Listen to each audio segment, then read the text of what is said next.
Hello दोस्तों, कैसे आप सब। मैं आज ये 8वां वीडियो लेकर आया हूँ linear equations of two variables का। और हम लोग नया मेथड इसमें सीखेंगे। वो मेथड, इस मेथड का नाम है क्रॉस मल्टीप्लिकेशन मेथड। तो ऑलरेडी हम लोगों ने एक मेथड सीख लिया है जिसका नाम था प्रतिस्थापन विधि। इंग्लिश वाले ने कहा था उसे सब्स्टिट्यूशन मेथड। तो नया मेथड है ये, देखते हैं कैसा मेथड है। तो फर्स्ट ऑफ ऑल हम लोग देख लेते हैं कि क्रॉस मल्टीप्लिकेशन होता क्या है। मान लीजिए एक पहला एंटिटी है, ये दूसरा, ये तीसरा और ये चौथा। तो इसका क्रॉस मल्टीप्लिकेशन क्या होगा, तो हम लोग जान लेते हैं। इसको इससे मल्टीप्लाई और इसको इससे मल्टीप्लाई, तो क्या हो जाएगा 2 इंटू 4 और 3 इंटू 4 और बीच में माइनस, कितना हो जाएगा 8 - 12 - 4 आ जाएगा। तो ये हुआ इसका क्रॉस मल्टीप्लिकेशन। तो इसी तरह का कुछ मेथड है जिसका यूज हम लोग करने वाले हैं linear equations of two variables को सॉल्व करने के लिए। तो चलिए देखते हैं।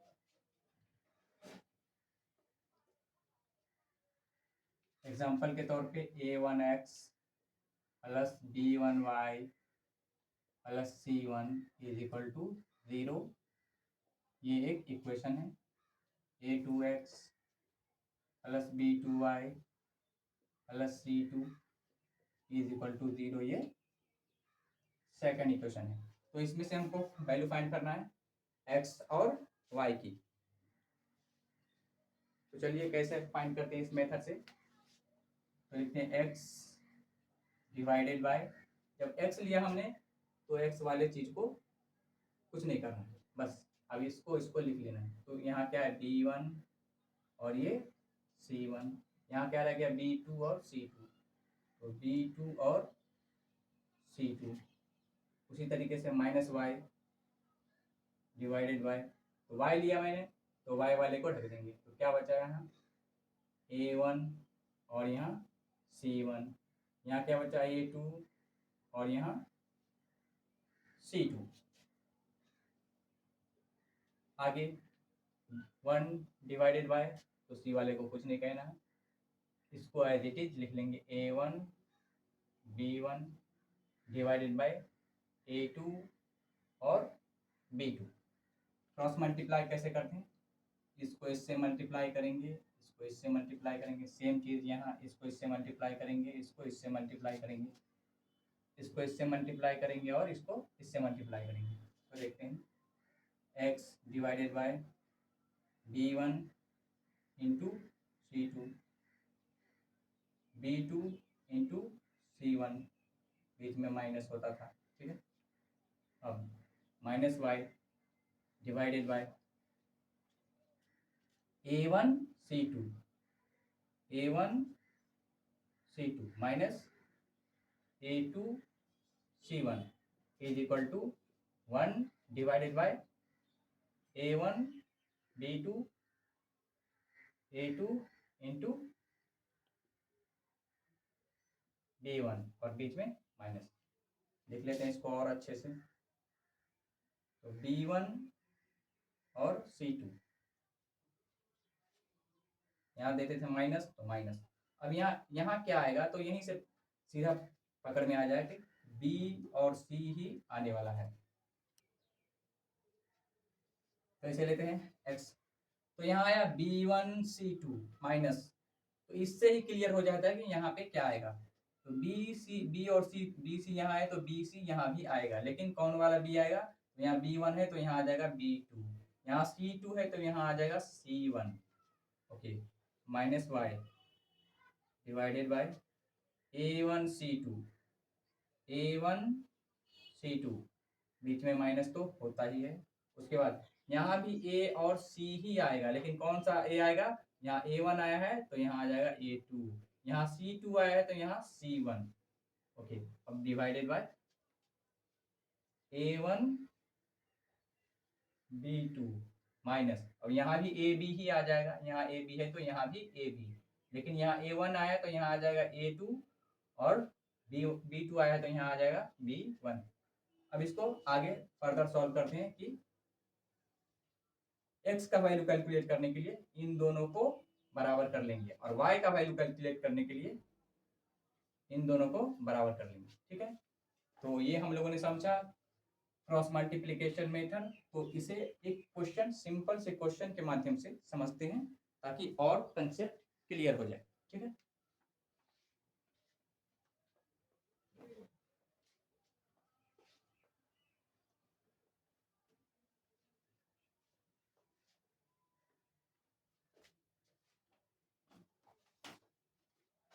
एक सिंपल सा क्वेश्चन लेते हैं।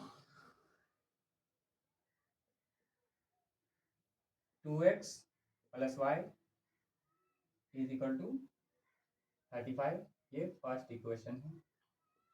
सेकेंड इक्वेशन है 3x plus 4y is equal to 65, ये सेकेंड इक्वेशन रहा। अब इसे सॉल्व करना है हम लोगों को क्रॉस मल्टीप्लिकेशन मेथड से। तो हम लोगों ने क्या देखा था कि क्रॉस मल्टीप्लिकेशन में x डिवाइडेड बाय x लिया है तो x वाले को कुछ नहीं करेंगे। ठीक है, पहले और अच्छे से इसे लिख लेते हैं ax plus by plus c, इस रूप में समीकरण को लिख लेते हैं। उसके बाद हम लोग मेथड यूज करते हैं। तो फर्स्ट था 2x प्लस वाई, इसको इस तरफ ले आएंगे तो -35 is equal to 0, first equation. 3x plus 4y -65 is equal to 0, ये सेकेंड इक्वेशन। तो x डिवाइडेड बाय x वाले को कुछ नहीं करते थे, तो यहाँ y के पास कुछ नहीं है तो क्या है 1 है, यहाँ क्या है -35 है, और ये क्या है 4, और ये यहाँ -65 है is equal to -y, y लिया तो अब y वाले को कुछ नहीं करेंगे, -35, और ये यहाँ क्या रहा 3, और नीचे में -65।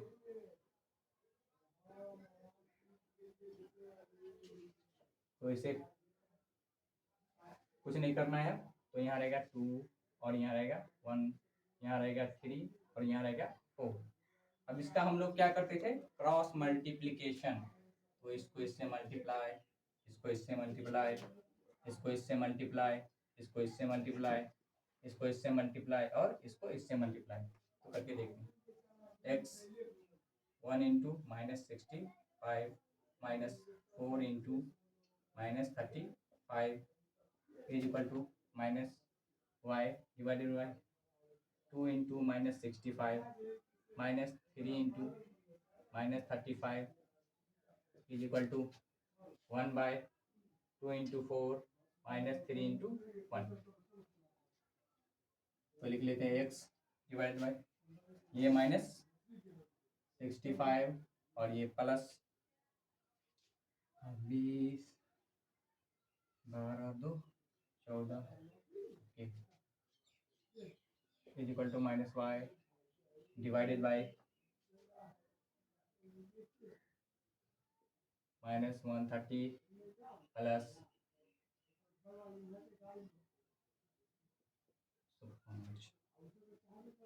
इज इक्वल टू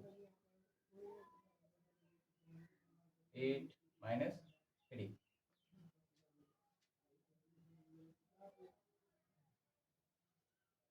तो ये आ जाएगा 75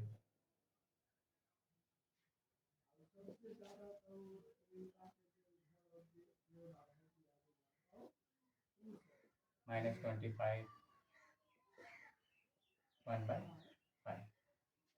तो यहाँ तक हम लोग पहुँच चुके हैं। अब x का वैल्यू कैलकुलेट करने के लिए इसको इसके साथ इक्वेट कर देंगे और इसको इसके साथ बराबर कर लेंगे। तो नीचे वाले को मिटा लेते हैं और x और y की वैल्यू कैलकुलेट कर लेंगे।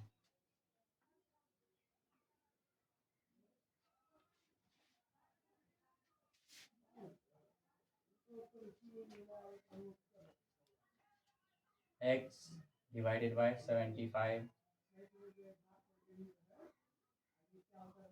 ठीक है, क्रॉस मल्टीप्लाई करके ये यहाँ पहुँच जाएगा काटेंगे तो x इक्वल टू 15 और y का वैल्यू कैलकुलेट करने के लिए इन दोनों को बराबर कर लेंगे। तो -y divided by -25 is equal to 1/5। Minus से माइनस कट जाएगा और y equal to 25/5, y equal to 5। तो x का वैल्यू -15, y का वैल्यू 5। ये रहा हमारा आंसर इस क्वेश्चन का। ठीक है, तो नोट कर लीजिए। उसके बाद नेक्स्ट क्वेश्चन हम लोग लेते हैं। मिटा दें।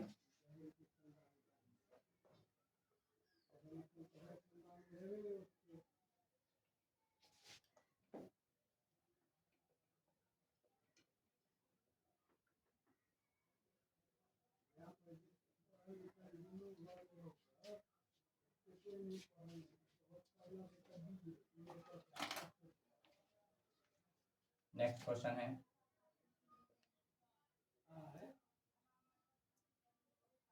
a by X minus B by Y is equal to 0। ये फर्स्ट इक्वेशन है। Second equation A B square divided by X plus A square B divided by Y equal to A square plus B square is equal to. तो ये first equation और ये second equation. तो हम लोग linear equations of two variables को दो चर वाले रैखिक समीकरण को तभी सॉल्व कर पाते हैं जब वो इस फॉर्म में है, ax plus B Y plus C equal to 0 इस फॉर्म में हो, तभी सॉल्व कर पाते हैं किसी भी मेथड से। तो फर्स्ट ऑफ ऑल तो यहाँ देखने पे क्या पता चलता है कि a divided by X, B divided by Y, मतलब जिसकी वैल्यू कैलकुलेट करनी है वो तो डिनोमिनेटर में है, मतलब नीचे है। तो यहाँ क्या है, नीचे नहीं होना चाहिए एक्स वाई को। तो हम कुछ ऐसा करेंगे कि इस फॉर्म में पहले लाएंगे, उसके बाद मेथड का यूज करके इसका वैल्यू कैलकुलेट करेंगे। तो फर्स्ट इक्वेशन है, तो माना कि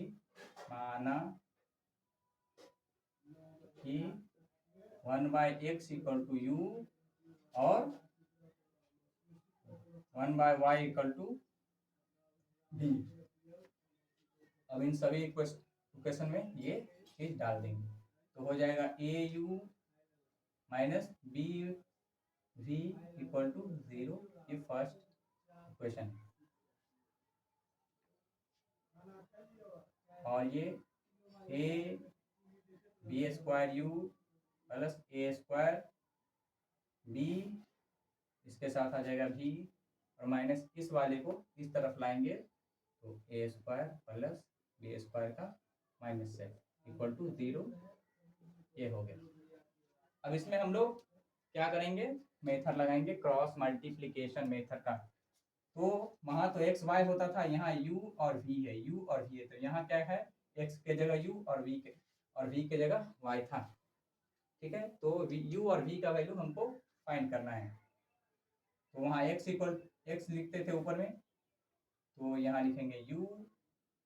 तो यू ये इस वाले को कुछ नहीं करेंगे, ये क्या है माइनस बी, और यहाँ कुछ नहीं है तो 0, और यहाँ ए स्क्वायर बी और वहाँ कुछ नहीं तो 0।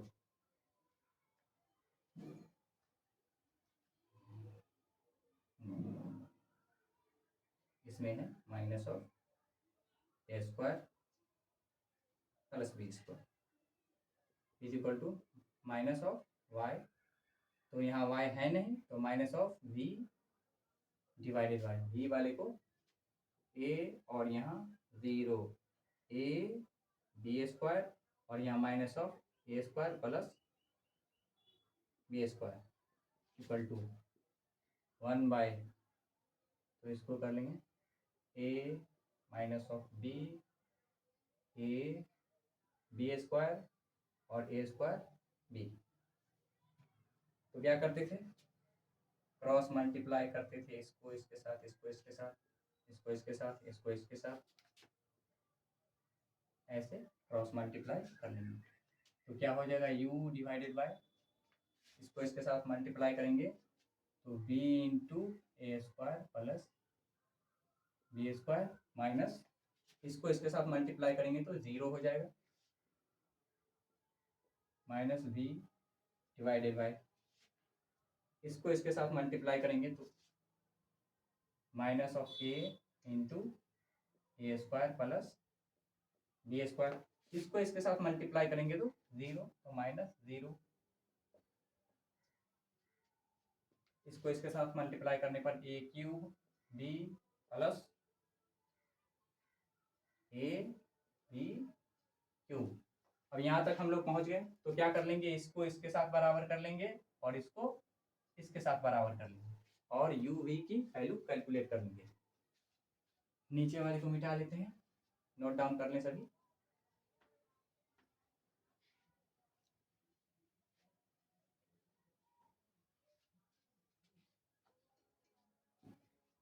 इसको इसके साथ इक्वेट करते हैं तो u divided by D into A square plus B square is equal to 1 by A cube B plus A B cube.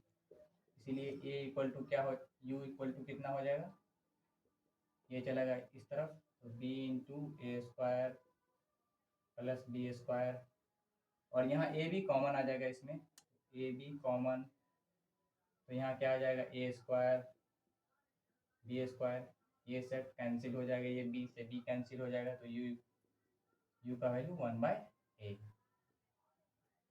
और v का वैल्यू भी कैलकुलेट कर लेते हैं तो minus v divided by minus of a into A square plus B square is equal to 1 by A cube B plus A B cube minus से minus cut जाएगा और v equal to A into A square plus B square divided by यहाँ a भी common आ जाएगा इस नीचे में तो यहाँ हो जाएगा A square plus B square तो ये वाला सेट सेम है कैंसिल तो v इक्वल टू कितना आ जाएगा हमारे पास v equal to 1 by D.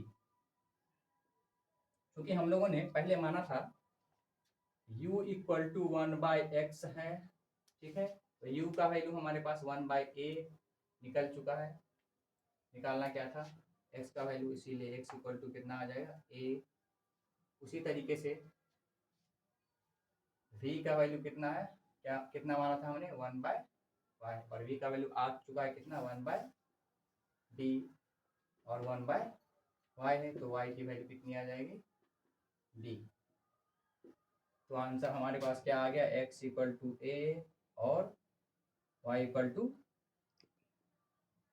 b।